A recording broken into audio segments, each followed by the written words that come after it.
सदावत्सले मातृभूमि। हम लोग चर्चा करने जा रहे हैं विधानसभा चुनाव के बाद जो परिणाम आए उन परिणामों में आपको याद होगा मैंने एक पाँच से अधिक हर एक फेस के बाद लगभग एक स्टेटमेंट दिया था कि किस फेस में क्या होने जा रहा है। शुरू में मुझे घबराहट भी हुई जब वोटिंग परसेंटेज कम हुआ, लेकिन बाद में मैंने कहा भी था कि ये जो वोट कम हो रहा है ये बदलाव का वोट नहीं है। बदलाव का वोट सदैव ज़्यादा पड़ता है, बदलाव का वोट कम नहीं पड़ता। फिर भी लोगों को आगाह किया था कि आप वोट डालें, आप वोट डाल कर आएँ, आप उदासीनता छोड़ें। लेकिन अभी जो चुनाव के परिणाम आए, खासतौर से मैं उत्तर प्रदेश की बात सदैव से करता रहा क्योंकि मैं उत्तर प्रदेश में बैठा हुआ था। उत्तर प्रदेश में जो हमने आकलन किया था कि 250 से 300 के बीच में आएंगी, 250 कंफर्म, हो सकता है कुछ का ज़्यादा हो जाए, हो सकता है कुछ कम हो जाए। फिर आखिरी स्टेटमेंट में मैंने ये भी कहा था कि जो अंडर करंट है वो बहुत खतरनाक, बहुत भयंकर है योगी आदित्यनाथ जी के पक्ष में, और वो करंट इतना बड़ा है कि ये संभव है कि हम सीटें कन्वर्ट करते समय हो सकता है 350 भी हो जाएं। फिर मैंने एक स्टेटमेंट में ये कहा था कि बीजेपी चुनाव सपा से नहीं हारी है, बीजेपी चुनाव बीजेपी से हारी है। उसका कारण है बीजेपी परिवार एक बहुत बड़ा परिवार हो चुका है, बीजेपी में कार्यकर्ताओं की संख्या बहुत ज़्यादा हो गई है, नियोजन किया जा रहा है लेकिन वैसा नियोजन नहीं हो पा रहा। ये भी बात कही थी कि कार्यकर्ताओं में उतना उत्साह नहीं दिखा जितना उत्साह होना चाहिए था भारतीय जनता पार्टी के कामकाज को लेकर। लेकिन जैसा मैंने पहले भी कहा था कि उत्तर प्रदेश में जो बेनिफिशरीज़ हैं, बेनिफिशरीज से मतलब कि मैंने कहा था 1,67,00,000 सिलेंडर बांटे गए हैं, 1,10,00,000 बिजली के कनेक्शन हुए हैं, लगभग 3 करोड़ के ऊपर किसानों को फसल का लाभ, वो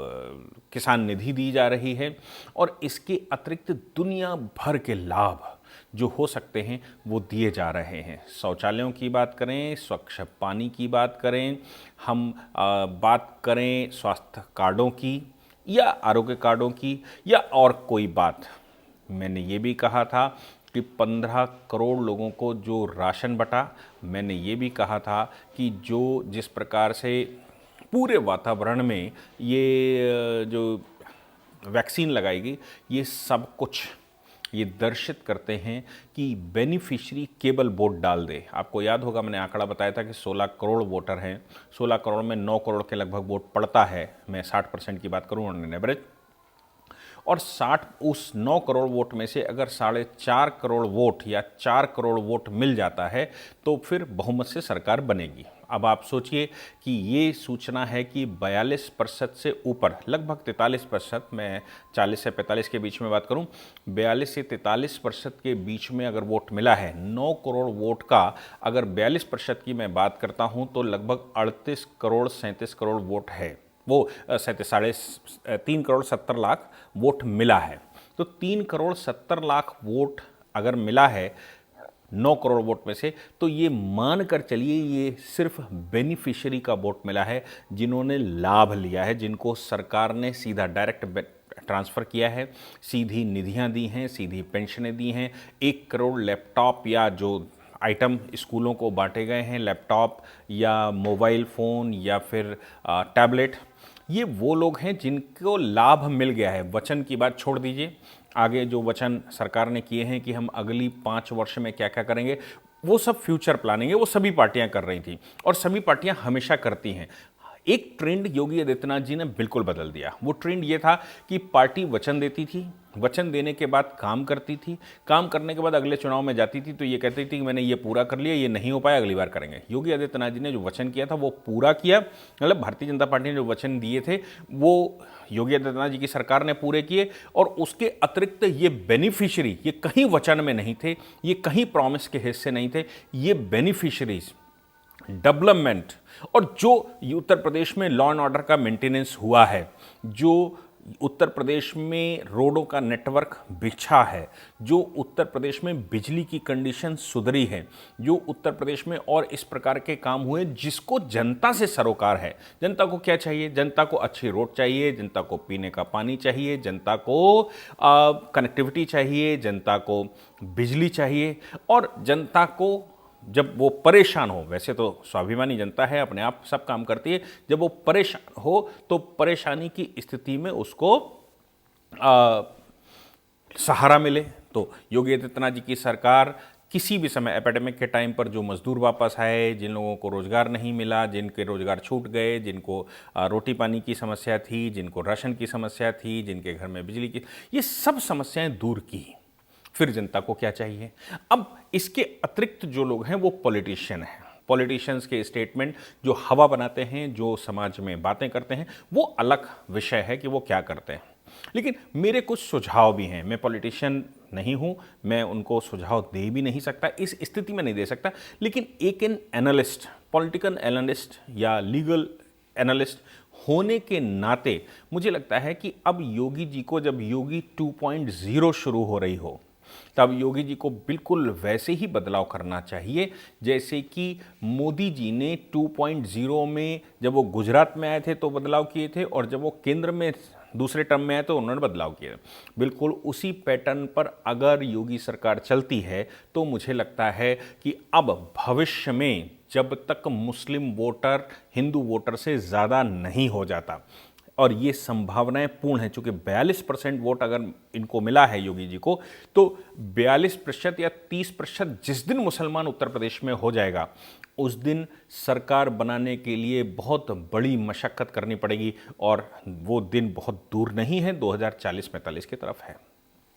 इसलिए योगी जी को अब जो काम करने वाले हैं, और मुझे लगता है वो करेंगे, पहली बात यह है कि अब उनको पकड़ बनानी चाहिए प्रशासन में। पकड़ उनकी थी, इसमें कोई शक नहीं, लेकिन जो मंत्रिपरिषद है, मोदी जी को, आपको याद होगा कि मोदी जी ने जो मंत्रिपरिषद बनाया था, उस मंत्रिपरिषद में उन्होंने बाहर के लोग, जो लोग नहीं जीत के आए थे, उनको भी लिया था। जो प्रशासनिक व्यक्ति रिटायर्ड हो गए थे और उनको लगता था कि ये पॉलिटिकल बैकग्राउंड के भी हैं, उनको लिया था। जो संघ परिवार के लोग थे, विविध संगठनों के लोग थे, जिनके लिए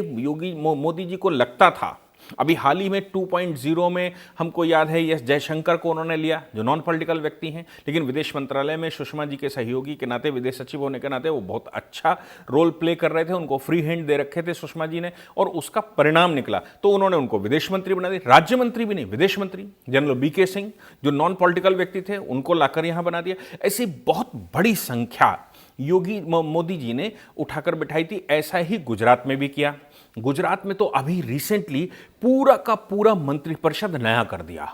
जो मुख्यमंत्री भी बनाए, वो भी फर्स्ट टाइम विधायक मुख्यमंत्री बना दिए। फर्स्ट टाइम विधायक उन्होंने मंत्रिपरिषद बैठा दिया।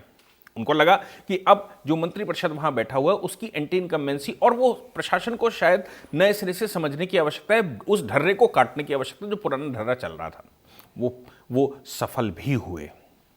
इसलिए, और 2.0 में तो आपको याद है कि मोदी जी जब केंद्र में बैठे तो उन्होंने जो मंत्री, उनको लग रहा था इनकी परफॉर्मेंस अच्छी नहीं, लेकिन राजनीतिक मजबूरियों की वजह से पिछली बार वो उनको मंत्री बनाए हुए थे या उनको ट्राई कर रहे थे, उन सभी को बाहर कर दिया गया था। संगठनात्मक काम दे दिए गए थे, दूसरे काम दे दिए गए थे, लेकिन मंत्रिपरिषद चुन चुनकर, हो सकता है आज भी आपकी नज़र में 2, 4, 10 लोग ऐसे हों जिनकी परफॉर्मेंस बहुत अच्छी नहीं, तो आगे उनकी छटनी होगी, लेकिन वही मंत्रिपरिषद में आए जिनको परफॉर्मेंस जो कर सकते हैं, जो एनर्जेटिक है। जैसे सिंधिया आए, तो ज्योतिरादित्य सिंधिया एक एनर्जेटिक व्यक्ति हैं, कांग्रेस पार्टी में थे, कांग्रेस में भी एनर्जी के साथ काम कर रहे थे, यहां पर आए तो उनको लगा मोदी जी को कि नहीं, ये अच्छा काम कर सकते हैं, तो सीधा उनको डायरेक्ट राज्य मंत्री भी नहीं, कैबिनेट मंत्री बना दिया। तो ये काम करने वाले लोगों को सत्ता में बिठाया। इससे परफॉर्मेंस झलकती है। मोदी 2.0 में जो परफॉर्मेंस है वो 1.0 में भी थी, लेकिन 2.0 में जो स्पीड पकड़ी, वो स्पीड मुझे नहीं लगता कि उस समय थी। उस समय मैंने कहा जैसे राजनीतिक मजबूरियां थी। तो अभी जो योगी जी की सरकार बैठने जा रही है, इस सरकार में अब योगी जी को ये तय करना पड़ेगा कि हमारे मंत्रिपरिषद में वो सारे लोग हों जिनकी आवश्यकता है। यानी कि जैसे वित्त मंत्री अगर हमें चाहिए, तो वित्त मंत्री ऐसा हो जो वित्त मंत्रालय का कार्यभार संभाल सके और उसको एक्सपर्ट हो उसका। अगर मैं कहूं कि कानून मंत्री चाहिए, तो ऐसा कानूनविद उनको चाहिए जो कि कोर्ट को भी समझता हो, जो क्लाइंट को समझता हो, जो वकीलों को समझता हो, जो लॉ एंड ऑर्डर को समझता हो, क्योंकि गृह मंत्रालय के बाद सबसे ज़्यादा इंपॉर्टेंट लॉ मिनिस्ट्री होती है। गृह मंत्री ऐसा चाहिए जो एक लॉ बैकग्राउंड का व्यक्ति हो, प्रशासनिक बैकग्राउंड का व्यक्ति हो, उसके जो राज्य मंत्री हों वो भी वैसे हों, या फिर इस तरह के जो मंत्रालय हैं, हर एक मंत्रालय में ये सोच के नहीं कि भाई ये 20 साल पुराने पॉलिटिशियन हैं इसलिए इनको मंत्री बनाया जाना चाहिए, इनकी पिताजी मंत्री थे इसलिए इनको मंत्री बनाया चाहिए, इनके माताजी बहुत पुरानी नेता हैं इसलिए इनको मंत्री बनाया चाहिए। ऐसे ऐसे हटाकर करना ये पड़ेगा कि मंत्री परिषद वैसा बना, क्योंकि फाइनली तो योगी आदित्यनाथ जी ही देखने वाले हैं, तो उनको चाहिए कि वो पूरी कमान संभालें एक सारथी की तरह, और उस पूरी कमान में जो मंत्री परिषद उसको मॉनिटरिंग का काम केवल करें वो, और उस मॉनिटरिंग में अपने जो उनका अनुभव है लंबा 20 साल का, 25 साल का, 30 साल का, उस अनुभव के अनुसार उसको करेक्ट करें। लेकिन काम ऐसे मंत्रियों को दें, ऐसे मंत्री बनाएं जो सिर्फ उस काम के लिए ही, मतलब जैसे आप कहें कि प्रायोजित मंत्री, प्रायोजित मंत्री जो सिर्फ उसी प्रयोजन के लिए काम करें। पॉलिटिशियन अच्छे हों, उसके साथ साथ अगर हमें लगता है कि अच्छे पॉलिटिशियन है लेकिन ये पार्टी के साथ भी काम करते हैं, तो जो पार्टी का भी काम करता हो उसको आप कैबिनेट मंत्री और उसके राज्य मंत्री वैसे बना दीजिए जो उनके हैंड हो जाएं। मुझे लगता है इन पर काम करना पड़ेगा। दूसरा, जो एडमिनिस्ट्रेटिव मशीनरी की लॉबी है उसमें डिस्टिंक्शन करना पड़ेगा, उसमें छांटने पड़ेंगे। अब तो अनुभव हो ही गया होगा कि उत्तर प्रदेश में कौन कौन काम करने वाले लोग हैं, कौन काम करने वाले लोग नहीं थे, उनमें छाटाबीनी अच्छे से करनी पड़ेगी, तभी सफलता हाथ लगेगी। तभी जब हम अगली बार के चुनाव में होंगे 2027 के, तो फिर ये जो इस बार अपने को देखना पड़ा वो विषय ही ना आए, प्रचार करने की आवश्यकता ना पड़े, केवल काम बोले। हालांकि इस बार भी काम की कोई कमी नहीं थी, लेकिन मुझे लगता है जो कमियां रह गई हैं जिनमें सुधार की आवश्यकता है, वो सुधार अब माइन्यूट लेवल पर करने की आवश्यकता है, माइक्रो लेवल पर करने की आवश्यकता है, ताकि नीचे जैसे लेखपाल है, लेखपाल हमारे यहाँ सबसे ज़्यादा समस्या खड़ी कर रहा है पूरे उत्तर प्रदेश में। ज़मीनों के मामले में किसान परेशान है और जिसका कब्जा है वो परेशान है, ज़मीन नुज़ूल की ज़मीन पड़ी हुई है वो परेशान। तो लेखपालों के लिए एक ऐसी वेबसाइट का निर्माण कि व्यक्ति उस पर डाले कि भाई ये हमारा इस पर ऐसे ऐसे ये कर दिया जाए और इसका नाप तोल कर ली जाए और इसका परिणाम निकाला जाए, और लेखपाल के हाथ में बहुत कम रह जाए और सब कुछ ऑनलाइन हो जाए मुख्यमंत्री आवास पर, या जो मंत्रालय उसको राजस्व मंत्रालय डील करता है और राजस्व मंत्रालय में उसकी रिपोर्टिंग जाए, और वो व्यक्ति भी अपनी कंप्लेंट वहां पर लिख जाए। ऑनलाइन व्यक्ति अपनी बात लिख ले कि भाई ये ग्रीवांस अब हमने लिखी थी, उसके बाद लेखपाल ये कर गया, उसके बाद भी हमारी ये समस्या है। जब तक वो जीरो टॉलरेंस पर ना जाए तब तक के लिए ऐसी व्यवस्थाएं अपने को करनी पड़ेंगी। थानों में कैमरे लगाने की बात आ रही थी, पुलिस स्टेशन में सुप्रीम कोर्ट का ऑर्डर है, सब लगाने चाहिए। थंब इम्प्रेशन से थाने में जो भी व्यक्ति जाए उसकी आईडी,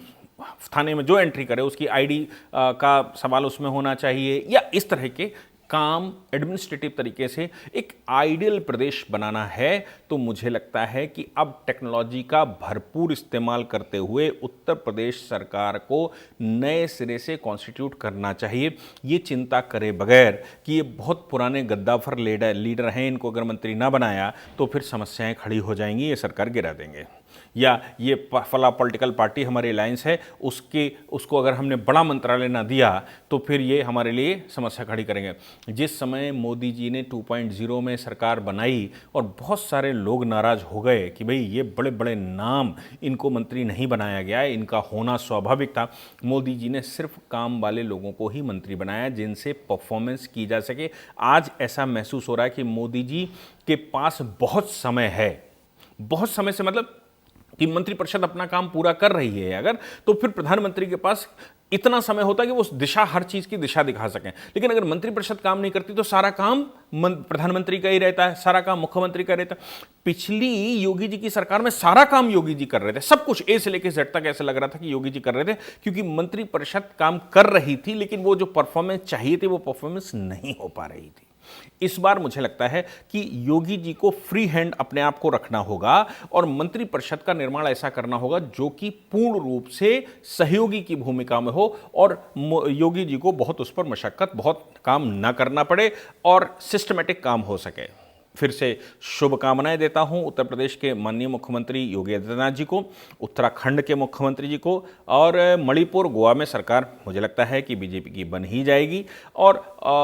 पंजाब क्या होगा वो भविष्य बताएगा, क्योंकि पंजाब का जो वोट मुझे लगता हुआ है वो खालिस्तान का जो एजेंडा लेकर आए थे वो वोट हुआ था, और ये सबसे खतरनाक बात है वहाँ पर जो सरकार बनने जा रही है। जय हिंद, जय भारत, वंदे मातरम।